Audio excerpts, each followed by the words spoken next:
Bismillahirrahmanirrahim. Assalamualaikum warahmatullahi wabarakatuh. Kita lanjutkan materi rekayasa kualitas, modifikasi ortogonal array.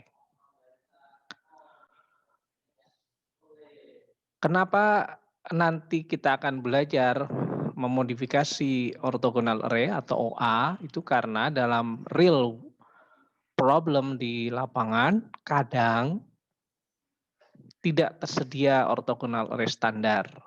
Atau kalau kita modifikasi itu lebih irit dari sisi waktu, biaya, dan tenaga. Ada 4 materi. Yang pertama kenapa kita memodifikasi, kemudian ada 3 cara memodifikasi ortogonal array.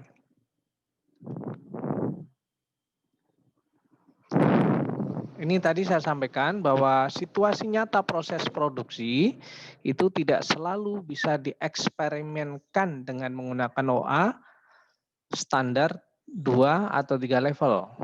Ini misalkan ortogonal array standar untuk 2 level yang Anda kenal L4 2/3, L8 2/7, dan seterusnya. Atau L3, L9 3/4, L18 atau L27 3/13 dan seterusnya. Sebenarnya untuk yang L18 2/1 dikalikan 3/7 itu sebenarnya sudah merupakan modifikasi. Tapi ini modifikasi yang juga standar. Ya, jadi nanti bisa saja kita melakukan modifikasi ternyata sudah ada di mix level faktor. Ya. Jadi nanti kita akan lihat di contohnya.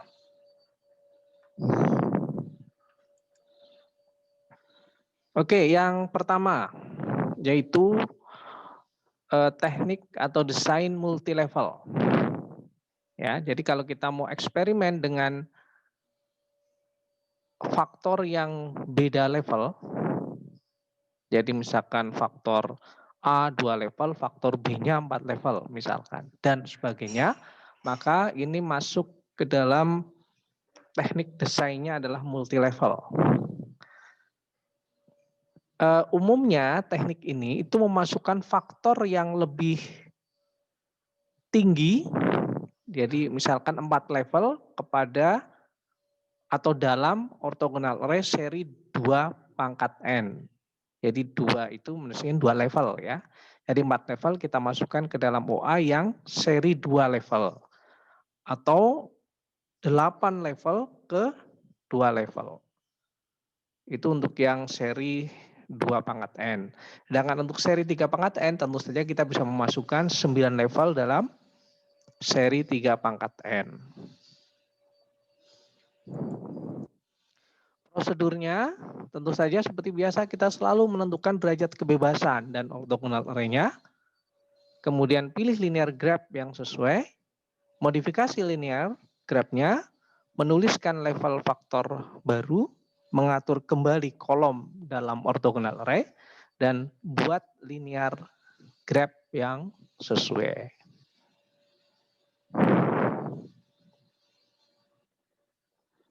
Oke, kita langsung saja mencoba ya dengan contoh. Misal kita akan menginvestigasi atau meneliti ya, akan meneliti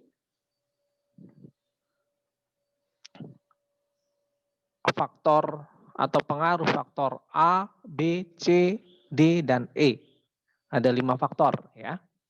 Faktor A itu terdiri dari 4 level. Sedangkan B, C, D, E terdiri dari 2 level. Ini masuk ke dalam sekali lagi kasus 4 level dimasukkan ke dalam ortogonal array seri 2/n. Ya. Jadi sekali lagi kita memasukkan 4 level pada 2 level. Yang pertama kita menentukan derajat kebebasan dan ortogonal array. Kita tahu kalau derajatnya 4 berarti 4 minus 1 hanya ada 1 faktor berarti 3.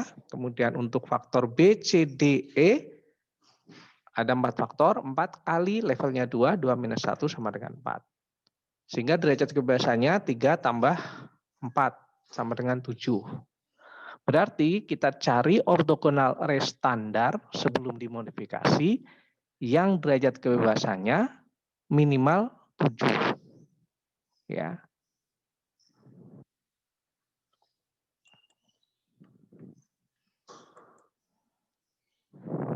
Nah, pilih linear graph yang sesuai atau ini bersesuaian juga dengan ortogonal array-nya. Ya, jadi ini linear graph untuk L82 pangkat 7 ya. Anda sebelumnya sudah melihat ini di materi sebelumnya. Nah, kemudian yang perlu Anda lakukan langkah ketiga adalah kita memodifikasi linear graph sesuai dengan kasus kita tadi. Ya, jadi ada satu faktor yang 4 level. Nah, caranya Anda lihat ini linear graph ini kalau kita ekuivalensikan dengan orthogonal array itu angka 1, 2, 3, 4, 5, 6, 7 itu menandakan kolom ya. Kolom 1, 2, 3, 4, 5, 6, 7. Nah, kalau kita lihat kolom 1 dan 2 itu bisa kita satukan dalam tanda kutip ya, satukan. Di mana kalau kolom 1, 2 itu kita satukan, 3 juga kena pengaruhnya. Ya. Sehingga nanti 3 ikut terdampak kira-kira begitu.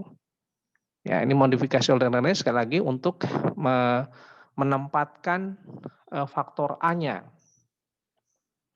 Nah, caranya itu adalah seperti ini. Ya. Kolom 1, kolom 2, kemudian garis 1 ini sama saja garis 3 itu juga nanti kalau dalam gambar, kalau dalam graph itu garis ya. Tapi sebenarnya juga menandakan kolom. Jadi jangan bingung antara garis dan kolom itu maksudnya samalah.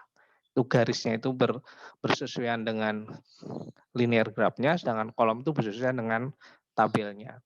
Nah, kalau Anda perhatikan nanti kita bisa memodifikasi dengan cara kalau kolom 1, kolom 2 1, maka faktor A-nya itu level 1.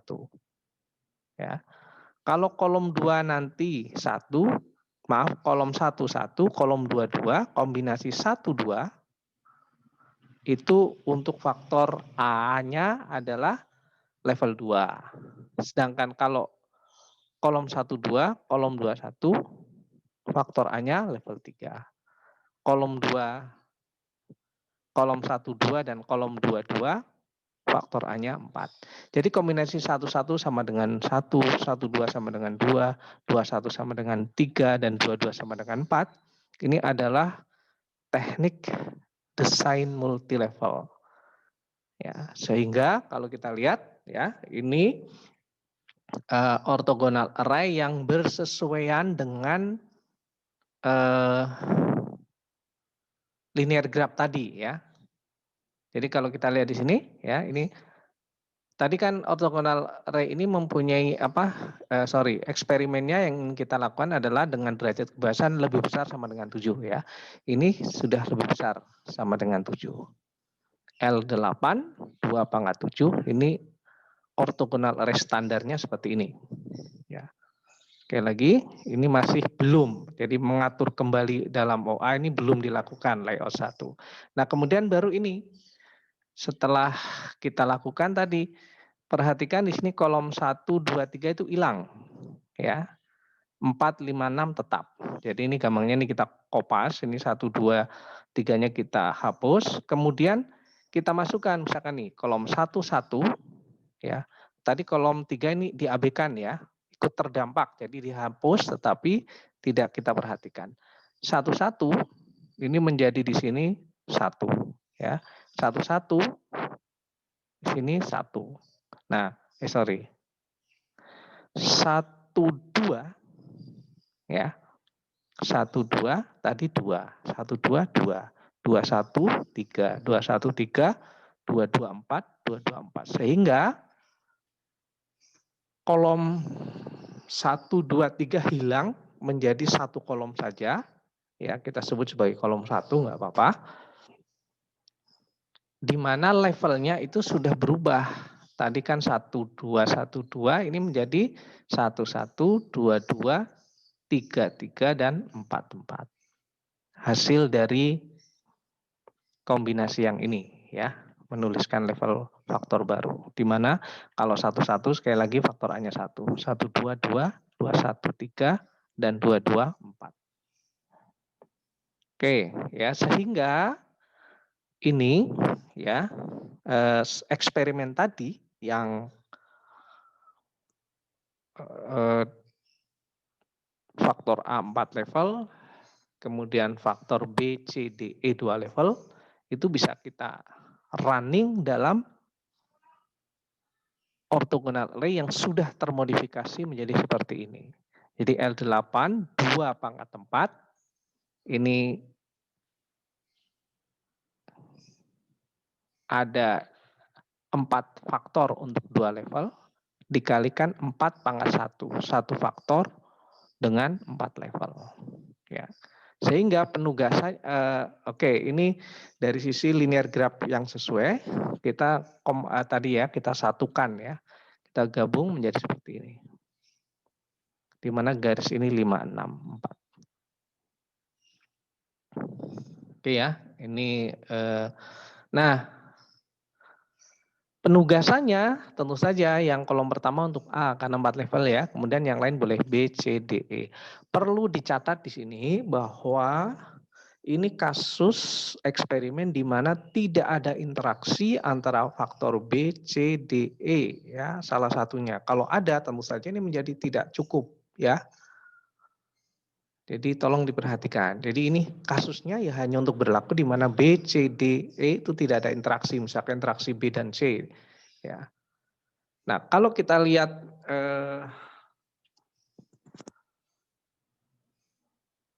linear graph yang dimodifikasi ya, itu ada, kalau kita lihat di sini ya, di 56 itu ada efek faktor A interaksi faktor yang 4 tadi B ya, 56. Jadi kalau 7 nggak ada masalah ya. Jadi 56, kolom 56 itu sebenarnya ada pengaruh interaksi, makanya tidak boleh ada interaksi. Jadi kalau ada interaksi kita tidak boleh menggunakan orthogonal array ini. Atau dengan kata lain kita cari orthogonal array yang lebih tinggi derajat kebebasannya. Ya. Oke, itu yang pertama. Mudah-mudahan jelas ya. Contoh yang lain sebenarnya Anda boleh memasukkan 9 ke 3 dan sebagainya. Nanti di latihan atau di ujian nanti akan ditanyakan. Kemudian teknik yang kedua adalah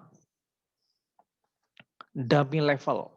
Kalau tadi memasukkan dari besar ke kecil, ya dari 4 ke 2, 8 ke 2, 9 ke 3, maka dummy level ini terbalik. Ya, justru kita masukkan level yang kecil ke level yang di atasnya. Ya. Jadi 2 level ditugaskan ke 3 level. 3 level ditugaskan ke 4 level. Atau 2 level ditugaskan ke 4 level. Ya. Kalau tadi sekali lagi kebalikan ya, kalau multi level itu besar ke kecil, penugasannya kalau dummy dari kecil ke besar. Ya, contoh untuk 2 level ke 3 level. Nah, kalau tadi perhitungannya itu ya biasa ya, di perhitungan biasa. Jadi dihitung rata-rata, kemudian signal to noise, rasio ya. Nah, kalau di sini nanti tekniknya sangat sederhana, tapi perlu koreksi perhitungan. Ya, kalau di sini nanti ada contoh perhitungannya. Kalau yang tadi nggak ada, karena sama seperti biasa. Ya, jadi tinggal dihitung sekali lagi seperti biasa rata-ratanya yang sebelum-sebelumnya contoh. Kalau ini nanti ada koreksi terhadap perhitungannya. Ya, kita sekali lagi kita coba lihat bagaimana menugaskan 2 level ke 3 level dengan teknik dummy level. Jadi sekali lagi, pilih kolom untuk faktor 2 level dari OA dengan 3 level. Pilih level faktor yang diinginkan dari faktor. Tugaskan dummy level, koreksi perhitungan yang sesuai. Lah ini, kata yang poin keempat ini yang penting. Misal, kita atau sebagai peneliti, kita akan meneliti satu faktor dengan 2 level, misalkan A, begitu, dan 3 faktor dengan 3 level, B, C, D misalkan ya. Maka kalau kita lihat hitung derajat kebebasannya, tentu saja 1 dari A gitu ya, B, C, D 3. 6 ya, karena 3 dikalikan 3 minus 1. 6 plus 1 berarti 7. L9 mencukupi. Sekali lagi yang kita pilih standarnya adalah L9 karena ada 3 level ya, 3 pangkat N series. Kemudian mana yang akan kita pakai nanti itu di kolom 1 ya, pilih kolom 1 untuk menugaskan yang 2 level. Nah, sederhana sekali caranya. Ganti level 3 dengan 1 aksen. Ya, jadi hanya diganti dengan level 3 diganti dengan 1 aksen ya. Kemudian koreksi perhitungan yang sesuai. Nah, ini ya ini jauh lebih mudah. Kalau tadi ya sebenarnya tadi juga mudah ya. Ini cuma lebih sederhana tekniknya. Kalau tadi kan menggabungkan, kalau ini hanya menghilangkan ya. Jadi yang awalnya L9 pangkat 34 itu begitu. Ya, di kolom 1 yang sebelah kanan itu yang 3 diganti 1 aksen. Yang ini ya, jadi 3 yang ini kolom 1 jadikan 1 aksen. Tentu saja 1 ini nanti untuk faktor A, ini B, C, dan D.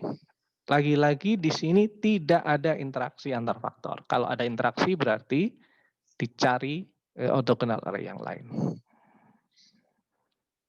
Ini contoh misalkan dari hasil eksperimen ya. Ini di bukunya Bella Vendram. Misalkan diketahui di running ini hasilnya yang sebelah kanan replikasi 2 kali jumlah cacat misalkan ya.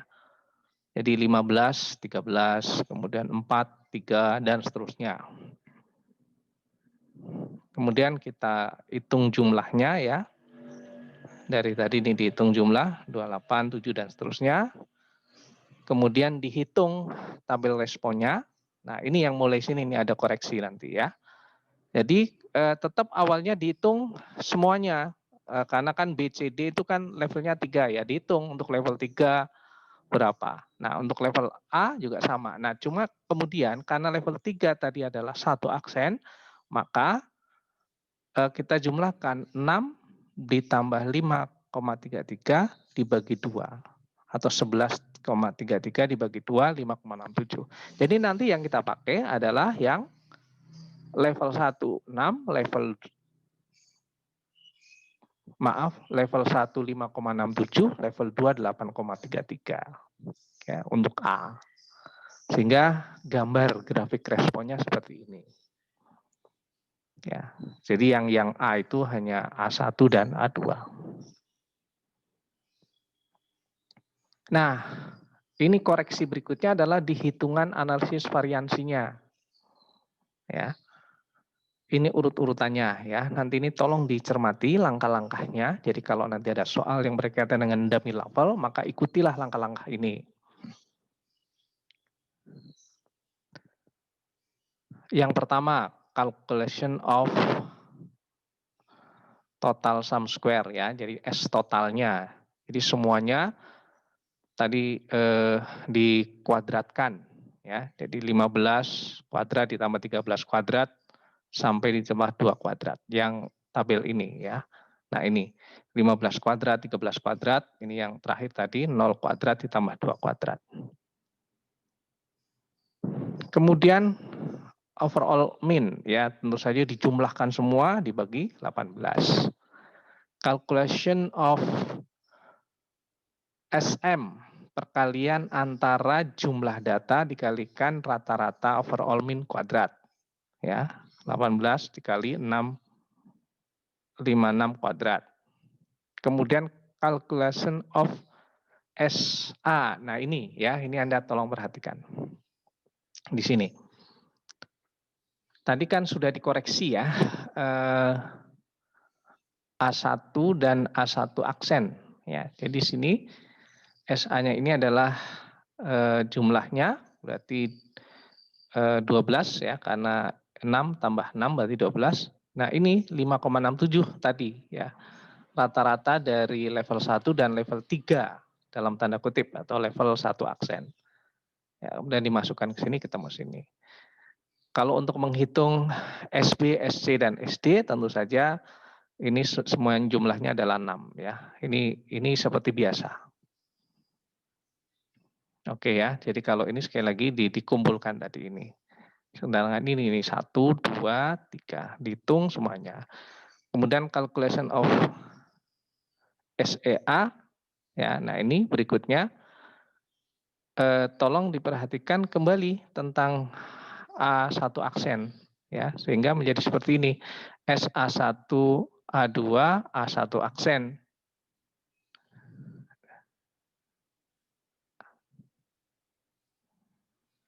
Kalau Anda lihat di sini ya. Ini 6 dikalikan 6 tadi ya, YA1 kuadrat.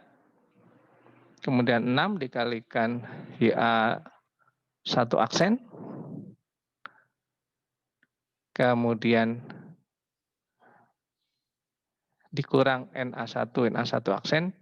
YA1, A1 aksen. Perhatikan di langkah ini ya, SCA. Jadi rumusnya pakai seperti itu koreksinya. Kemudian ya, kita hitung SE-nya. Ya, calculation of the error. ST tadi diperoleh tadi yang paling depan itu. Kemudian SA-nya diperoleh SB, SC, SD, dan SA aksen yang terakhir ini. Ya, 1,33. Dimasukkan ketemu 9. Nah, kemudian ini kita masukkan ke tabel yang tadi. Hitung-hitungannya ini. Ya. A, B, C, D, E, A, dan E ya. Ini hasil hitung-hitungannya tadi ini masuk sini semua. Hasil kebebasannya ini ya. Kalau levelnya 2, 1. Levelnya 3 berarti 2. Dan seterusnya. Nah, kemarin ada teknik pooling ya. Jadi kita menghapus yang SQ-nya kecil. Maka kita hapus ya. Sehingga yang kita masukkan ke dalam kontribusi itu hanya yang dominan A, B, C. D-nya ini kecil ya. EA kecil, E kecil. Sehingga ketemu menjadi kontribusi A atau nilai F-nya ya berpengaruh ini. Kontribusinya, rho-nya terhadap pengaruh kecacatan tadi ya itu adalah 7%, 11%, dan 73%. Ini kalau kita lihat di sini pengaruh pengaruh faktor C itu sangat tinggi ya sampai 73% mempengaruhi hasil. Nah, kemudian masih dilanjutkan koreksi berikutnya. Maaf ya, ini hanya hitung-hitungan saja, mohon maaf. Ini hanya hitung-hitungan ini saja ya. Setelah di-pooling ya. Setelah di-pooling. Nanti dicermati ya. Misalkan 2 S aksen A, SA dikurang VA dikalikan VE. 26,69 maaf. 26,69 ini yang sebelah sini. Jadi setelah di-pooling ya. Calculation of the pure of sum square setelah di-pooling. Ini. Ya. Kemudian cara menghitung kontribusi rasionya tadi yang 7%, 11%, dan 73%. Nanti coba dicermati. Saya kira cari di internet juga ada ya, di buku-buku eksperimen Takuchi. Cuma sekali lagi, saya sudah berkali-kali saya sampaikan ya, saya kehilangan hard copy buku ini. Saya cari soft copy-nya sampai detik ini belum menemukan. Ya, coba. Saya sebenarnya berteman di Facebook dengan Nicolo Bilavendram ya. Beliau profesor di Universitas Pahang, Malaysia. Orang India tapi profesor di Malaysia. Cuma mau minta nggak enak ya. Nah, kemudian kita hitung mu predicted ya, kemarin juga sudah. Jadi faktor yang berpengaruh tadi kan A, B, C saja. Kemudian ya seperti biasa, kalau yang lebih dekat atau lebih kecil rata-ratanya ya dipilih ya, misalkan A2. A2 tadi 15 dan 13. 13 kan lebih kecil kecacatannya, pilih. Coba kita lihat, maaf. Tampilnya saya nggak hafal tadi. A2 ya. Oh kalau ini berarti ini tabel respon ya, dipilih yang lebih besar ya, A2 ya. Ini berarti bukan kecatatan datanya ya, kalau lebih besar. Tapi rata-ratanya lebih tinggi. Termasuk untuk signal to noise ratio ya. Ini nanti dipilih yang lebih tinggi. Jadi ini tadi mungkin datanya sekali lagi itu bukan cacat 15, 13, tapi justru yang rata-rata tinggi itu yang bagus, yang diambil ya. Ini karena A2 itu kan lebih tinggi tadi. B1 juga lebih tinggi kalau kita lihat datanya di sini. Kalau kita lihat ya, kembali ke sini, sorry. Ya, ini kan B1 lebih tinggi kan daripada yang lain. Ya, jadi kalau cacat kan dipilih yang kecil ya. Yang kecil. Ini berarti tipenya larger better ya, semakin besar semakin bagus. Ya. Ini yang C12 yang dipilih level 1. Ini yang tadi ya, untuk jadi sekali lagi memilih level yang mana kalau untuk rata-rata itu dilihat kasusnya apa. Kalau kasusnya nominal the best berarti yang mendekati nilainya. Oke? Mendekati nilainya.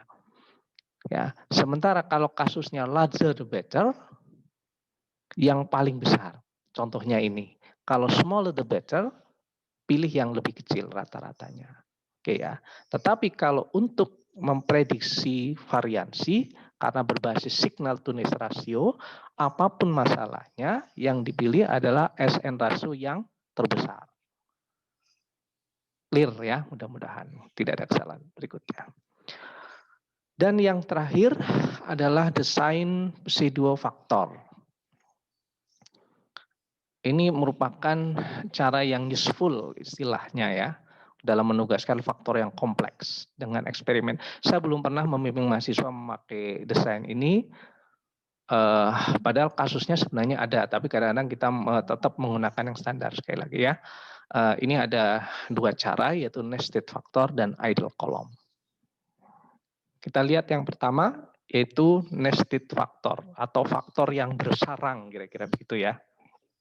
Contoh, nah ini walaupun proses pembuatan roti biasanya kita menghindari contoh desain ini ya, karena bisa dilakukan dengan desain yang biasa. Misal kita sekali lagi mau bereksperimen untuk pembuatan roti. Oh iya, ini kaitannya dengan eksperimen tugas ya. Nah, tugas pembuatan roti ini juga bisa dilakukan di rumah ya. Mungkin yang melakukan cukup salah satu saja gitu ya. Di rumahnya siapa, yang lain lihat lewat Zoom begitu. Dibantu orang tua boleh, nanti rotinya dimakan setelah itu ya. Nanti yang diukur misalkan mengembangnya, dimensinya juga boleh. Yang penting kalau bisa ya melakukan eksperimen real dengan yang jangan, nggak usah harus manufaktur ya, eksperimen mengingat ya, kecepatan menghitung dan sebagainya itu bisa dilakukan. Silakan dicari ide untuk melakukan eksperimen. Ini sekali lagi ya untuk eksperimen. Nah, sekali lagi misalkan A, rasio pencampuran bahan roti, B, metode pencampurannya, dan C, tipe oven yang digunakan. Nah, ada faktor nested faktor namanya D dan E ya. Nah, faktor yang bersarang atau nested itu ya, itu berkaitan dengan tipe tipe ovennya. Jadi faktor D dan E itu bersarang di C, tipe oven. Ya. Jadi kalau ovennya pakai oven arus atau oven listrik, ya, maka ada arusnya. Sekali lagi, kalau ovennya listrik, maka ada arusnya. Arusnya nanti ada 2 level. Ya. Atau kalau gas, ya, ovennya gas, nanti ada 2 level juga. Nah kalau arus, ya, itu ada feed rate-nya. Jadi feed rate itu mengikuti arus, yang E ini ya, feed rate ini. Jadi ini arus, rate, ini berkaitan dengan ini, berarti ini tipenya, ketika tipenya adalah, tipe ovennya adalah listrik. Ya, sedangkan kalau gas, tipe ovennya, gas rate-nya dan cure time-nya, lama waktu pembakarannya. Ya. Nah, kalau dalam desain itu seperti ini. Tadi rasio pencampuran A1, A2, B1, B2, C-nya listrik dan gas. Kalau listrik ada arus rate, ada feed rate. Kalau gas ada gas rate dan ada cure time. Begitu ya. Jadi sekali lagi ini bersarangnya pada C1 arus, C2-nya maaf, C1 listrik, C2-nya pakai gas. Ada ya tipe oven yang pakai gas. Nah, bagaimana cara menugaskannya ya?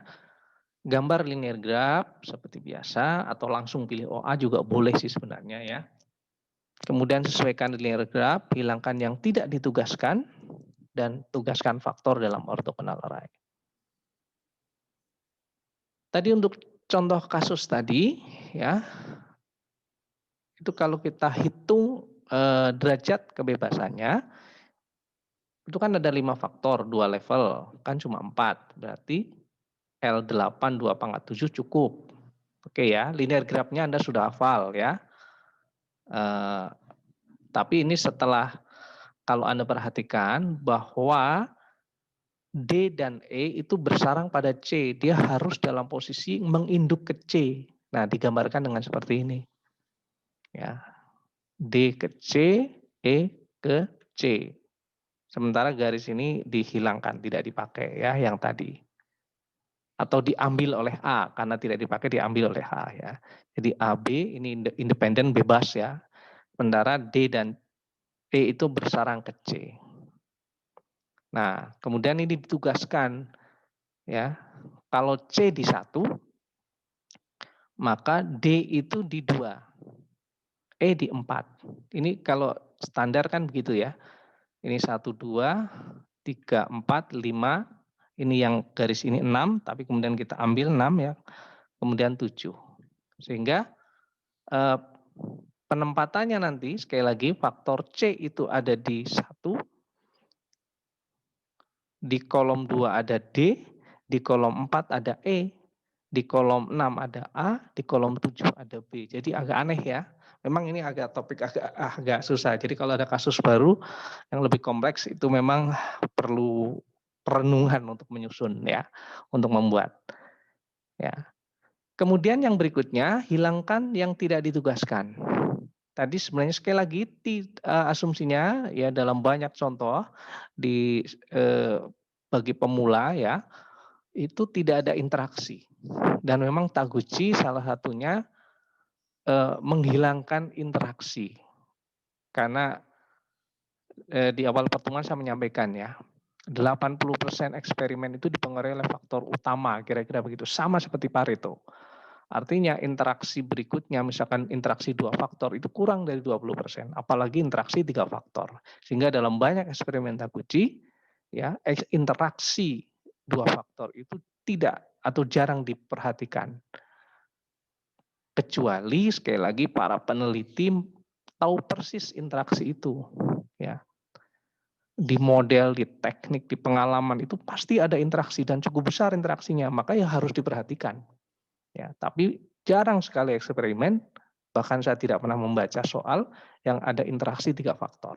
Tetapi kalau secara statistik, itu semuanya harus diperhatikan. Makanya ini keunggulan Taguchi ya. Ya, kalau mau sempurna ya betul pakai full faktorial. Ya, ini di awal-awal. Perhatikan di sini, untuk kasus ini sekali lagi tidak ada interaksi.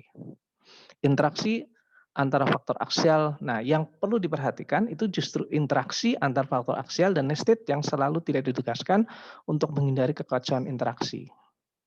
Ya, dalam hal ini, kasus ini adalah garis ketiga dan garis kelima. Jadi ini yang tidak boleh dipakai, 3 dan 5.